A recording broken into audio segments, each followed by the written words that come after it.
तुम्ही सुद्धा नागडे झाला असता का? एकदा एका घमंडी राजाने बोधिसत्वांना बळजबरीने दरबारात हाजीर व्हायला लावले. राजा स्वतःला महान समजायचा.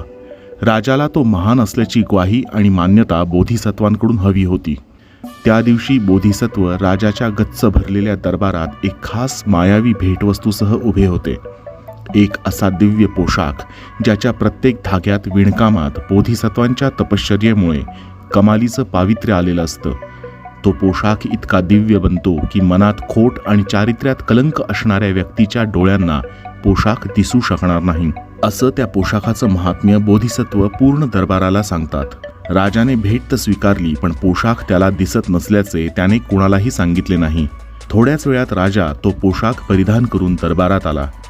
पोशाखाचं महात्म्य ऐकलं असल्यानं प्रत्येकजण मायावी पोशाखाचं गुणगान गाऊ लागला. तेवढ्यात दरबारात आलेला एक चिमुसा लहानगा मोठमोठ्याने हसत म्हणाला, राजा नागडा, राजा नागडा. निरागस जीवाला पोशाख दिसत नाही हे उघड होताच बोधिसत्वांच्या युक्तीचा, उपदेशाचा लख्ख साक्षात्कार सगळ्यांना झाला. स्वतःमधलं न्यून दोष सर्वसमक्ष स्वीकारण्याची क्षमता हे महानतेच्या दिशेने पहिले पाऊल असते. पण खरा प्रश्न हा आहे की जर तुम्ही राजाच्या जागी असता तर